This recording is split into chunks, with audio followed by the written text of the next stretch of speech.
आगे जाता हूं संगीत रागी जी के पास। संगीत रागी जी, आप लोगों ने व्यवस्था ऐसी कर दी है, एक तो आप ही के अंदर से डाइकोटमी दिखाई देती है, आपके एक पदाधिकारी कुछ कहते हैं, दूसरे पदाधिकारी दूसरा कुछ कहते हैं, और इंस्टीट्यूशंस में आपके लोगों ने संस्थाओं को कैप्चर करना शुरू कर दिया है और जेनजी उससे प्रभावित हो रहा है। देखिए, सबसे पहले तो बात यहीं से शुरू करते हैं कि प्रधानमंत्री जी ने बच्चियों से माफी नहीं मंगवाई। प्रधानमंत्री जी ने उन बच्चियों को जिन्होंने उनके माँ बाप को गाली दी, उनको गाली दी, उनके लिंग के बारे में कहा।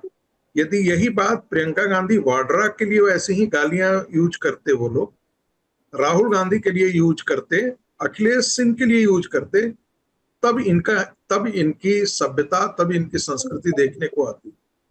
समाजवादी पार्टी के लिए करते तब देखने को आती, तब हम देखते इनका पैमाना क्या है। ये हम भूल नहीं जाएं कि जब रेपिस्टों के साथ मुलायम सिंह यादव, यही समाजवादी पार्टी है जो रेपिस्टों के साथ खड़ी होती थी और कहती थी कि बच्चे तो ऐसी गलतियां करते रहते हैं। मायावती जी के साथ क्या इन लोगों ने किया, ये बताने की आवश्यकता नहीं है कि मायावती जी के साथ इन लोगों ने क्या किया। उनके कपड़े फाड़े, उनको निर्वस्त्र करने की कोशिश की, यही समाजवादी पार्टी थी। जो है गायत्री प्रजापति के साथ खड़े होने वाले, यही मुलायम सिंह किया। सैफई के अंदर क्या होता था, यदि वहां के लोगों के से सुनिएगा तब बताएगा उसको। उस भद्दी टिप्पणी को मैं यहाँ सार्वजनिक तौर पर कह भी नहीं सकता हूं। इसके अतिरिक्त जब राजनाथ जी एजुकेशन मंत्री थे तो कॉपीइंग के खिलाफ एक एक्ट लाया था, बड़ी निगरानी बढ़ा दी गई थी। तब इसी समाजवादी पार्टी ने ये अपने चुनाव अभियान का हिस्सा बना लिया था। अब आते हैं जरा कांग्रेस पार्टी पर। कांग्रेस पार्टी कहती है कि भाई शिक्षा का निजीकरण हो गया है, बहुत ये हो गया है, शिक्षा व्यवस्था गटर हो गई है, गर्भ गया है। 30 सेकंड अपने मन की बात कह लीजिए, फिर मेरे सवालों का जवाब भी दे दीजिएगा। संगीत प्लीज जरा सा मुझे अपनी बात कर लेने दीजिए। नहीं कहिए, आप 30 सेकंड कहिए। नहीं प्लीज, ऐसे नहीं चले। प्लीज मुझे अपनी बात कर लेने दीजिए, उसके बाद कहिए, लेकिन मेरे सवालों का जवाब भी दीजिएगा जी। प्लीज, हमको जरूर जवाब देंगे। राहुल गांधी का एडमिशन कैसे हुआ था सेंट स्टीफेंस कॉलेज में? बैकडोर एंट्री से, शूटिंग चैंपियनशिप से, और वो चैंपियनशिप संभवतः दोबारा नहीं हुई थी। वो बैकडोर एंट्री नहीं था तो क्या था? राहुल गांधी जो है आज बड़ा सोशल मीडिया पर चल रहा है, दिल्ली यूनिवर्सिटी के सोशल मीडिया पे इतने अच्छे छात्र थे कि हिस्ट्री पेपर में उनको 19 नंबर आया था 100 में। तो कितने बड़े छात्र थे। उनके पिताजी जो है वो बहुत बड़े वैज्ञानिक थे, कैम्ब्रिज 3 बार फेल किए थे। राहुल गांधी यहां से फेल करके हार्वर्ड चले गए थे क्योंकि बड़े खानदान के बेटे थे। सर प्लीज अब आते हैं निजीकरण पर। अमिटी आपके दो बड़े पदाधिकारियों के तरफ से दो अलग अलग बातें क्यों सामने आ रही हैं? अरे भाई सुनिए तो सही, आप धैर्य तो रखिए। हम आप कितना धैर्य रखूं सर? मैं इतना सारा तो धैर्य रख रहा हूं सर।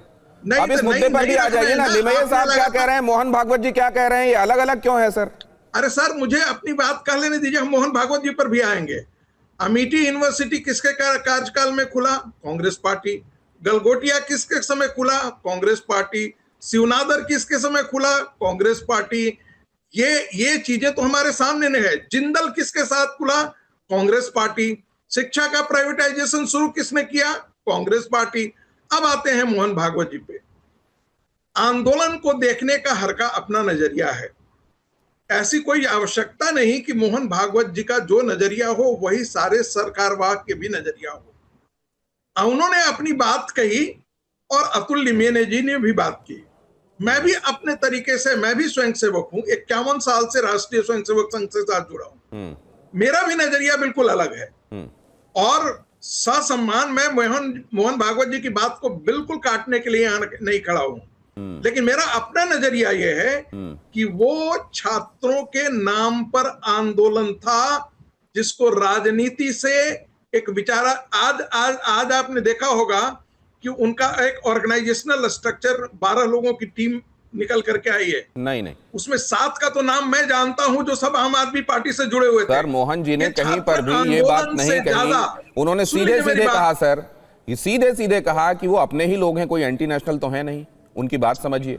और विरोध के लिए हर एक आंदोलन नहीं होता है, तकलीफ होती है तो भी लोग अपनी बात बताना चाहते हैं, उनकी बात सुनिए। देखिए मैं उनकी बात से पूरी तरह सहमत हूं। मेरा बेटा भी मुझसे असहमत होता है तो मैं उसे घर से बाहर तो नहीं निकाल देता हूं, या ये तो डिसोन नहीं कर देता हूं कि वो मेरा बेटा नहीं है। ये बात तो सही है।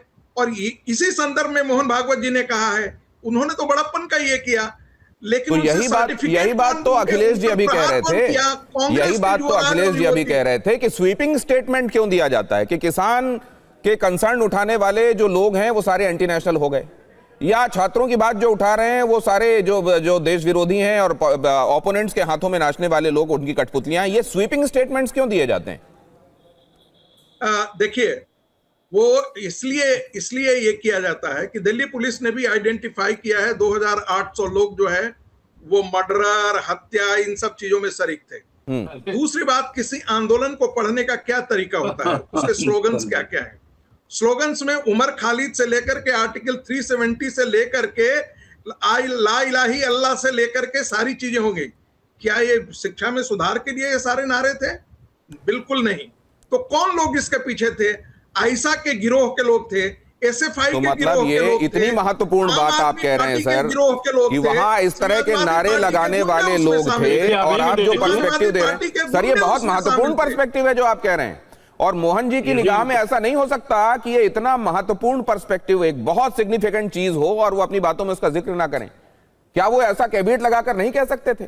अगर ये इतना ही आप जो कह रहे हैं वैसा ही होता, ये ठीक है, ये देखे जाने की जरूरत है कि छात्र क्या कह रहे हैं, लेकिन छात्रों के कंधे का इस्तेमाल करके जो राष्ट्र विरोधी एजेंडा चला रहे हैं उनकी अलग से पहचान करके उससे निपटे जाने की जरूरत है। क्या ये मोहन जी नहीं कह सकते थे? लेकिन उन्होंने नहीं कहा। ये देखिए, मैंने कहा कि मैं इतना कॉम्पिटेंट नहीं हूं कि मोहन भागवत जी पर टिप्पणी करूं। अरे नहीं सर, उन्होंने क्यों कहा, कैसे कहा, ये विश्लेषण मैं नहीं कर रहा हूं।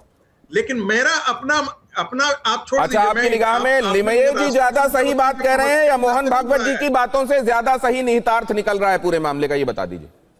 नहीं, एक चीज जरा सोचिए कि हर व्यक्ति की अपनी राय हो सकती है। कोई ऐसा नहीं है कि मोहन भागवत जी ने कहा सभी स्वयंसेवकों की राय उससे मिलती जुलती हो। आखिर सर कारवाह जी ने भी कुछ बातें कही और उसमें भी हो सकता है कि मेरिट हो, या हो सकता है जो मोहन भागवत जी जो कहा वही सबसे ज्यादा सच हो। तो अलग अलग बातों में तो ये हुआ है ना कि एक डेमोक्रेटिक प्रोसेस है, सर निजी राय, अपनी राय मंच पर संवाद के दौरान नहीं रखी जाती सर। वहां संघ प्रमुख से बात हो रही थी और संघ प्रमुख ने ये बात कही है। मत भिन्नता कहीं भी हो सकती है, डेमोक्रेसी का वो बेसिक नेचर है, लेकिन मत भिन्नता के बावजूद जब शीर्ष से कोई आवाज आती है तो अनुशासन पर चलने वाले लोग उस एक आवाज के साथ एक होते हैं। देखिए, संघ ने तो मुझे इस प्रकार की चीजें नहीं सिखाई है कि जो एक बार मोहन भागवत जी भी खुद इनकरेज करते हैं कि मत भिन्नता हो सकती है। आखिर संवाद कैसे होता है? नहीं तो मत भिन्नता होती है तभी तो संवाद हो सकता है। यदि सभी लोग एक ही भाषा बोलेंगे तो फिर तो ये बात जो ये कह रहे हैं कि क्या सरकार से जब कोई गड़बड़ी, प्रोफेसर रामगोपाल ने जो बात कही कि सरकार जब गड़बड़ी में फंसती है तो संघ को आगे कर देती है, ताकि वो जो उधर भारतीय जनता पार्टी को लगा सरकार के तौर पर उसने कर भी लिया, और साथ में अगर कोई नाराजगी भी है तो संघ प्रमुख आगे आए, उनके शरण में ये चले जाते हैं। जब कोई गड़बड़ होती है वो आगे आकर फिर उसको एक तरीके से वो एक सेफ्टी वॉल, क्या ये इसको इस तरीके से देखा जाना चाहिए? देखिए, शायद उनको जानकारी नहीं है कि राष्ट्रीय स्वयंसेवक संघ की एक संस्था है, युवा नाम की संस्था है, और ये विद्यार्थी परिषद से अलग है। ये संस्था भी छात्रों के लिए काम करती है और पूरे देश के विश्वविद्यालयों के अंदर, महाविद्यालयों के अंदर ये काम करती है। भजन क्लबिंग, यह भी एक युवाओं पर ही प्रयोग है, यह भी राष्ट्रीय स्वयंसेवक संघ का ही प्रयोग है। तो मतलब तो छात्रों के साथ युवाओं का प्रयोग तो जो प्रियंका गांधी ने कहा कि मोहन भागवत संघ के सर्टिफिकेट की जरूरत नहीं है, उस पर जल्दी से एक टिप्पणी दीजिए आपकी 10 सेकंड की, मैं आगे बढ़ना चाहता हूं। जरा दोहराएंगे प्रश्न? प्रियंका गांधी ने कहा कि जेनजी को संघ की तरफ से सर्टिफिकेट की जरूरत नहीं है। देखिए, जो परिवार अपने आप को एंटाइटल्ड मानता हो वो तो यही कहता है। ठीक है। मैंने कहा ना, ये एंटाइटल्ड जो परिवार में जिस परिवार में एंटाइटल्ड लोग ऐसी ही बातें करते हैं। ठीक है सर, अब मैंने नक्सल में ले लिया। पंडित अब ये क्योंकि ना राहुल ना नहीं, अब राजीव दोनों गांधी ग्रेजुएट जवाब थे, देने के लिए सारे लोग लेकिन तत्पर हैं इनके- और घनश्याम जी के लिए खानदान मैं भी में उनके ग्रेजुएट पास होना जाने के लिए बहुत तत्पर हूं। बड़ी सर अब बात हो आपसे जाती आज्ञा है। लूंगा, आगे बढ़ूंगा अभी इसलिए फिलहाल जरूर इस पर अखिलेश जी नहीं कर सकते। एंटाइटल्ड मैं लोग जवाब ऐसी दे- बात करते हैं। देखिए, आपने देखा कि ये मोहन भागवत जी के बयान के किस तरह से अगेंस्ट में लगे रहे। यही मुखौटा है। मोहन भागवत जी का निर्देश ही होगा तभी तो ये बोल रहे हैं कि मैं भले लोग लुभावन बातें करता रहूं, तुम अड़े रहना, अपने कट्टर हिंसक राष्ट्र विरोधी बताते रहना लोगों को। वो अड़े लगे हुए हैं। और जिस सर, मेरे परिवार पास कुल ने 1 मिनट कुर्बानियां बचा दी, है, सुन तो लीजिए, और जिसकी 10 बात सेकंड कर बाद रहे हैं, मैं उस परिवार- रोहन जी के 10 पास सेकंड और जाऊंगा। 10 सेकंड और जिस परिवार की आप बात कर रहे हैं उसने शहादतें दी हैं, जेलें अरे कोई काटी हैं, शहादत नहीं दी है। 12 साल इस के परिवार बच्चे को ने इस लेकर के देश का गद्दारियां नहीं चूसा की है। हैं, धोखा नहीं, इस देश को गद्दारियां नहीं की अयासी में हैं। चूसा है।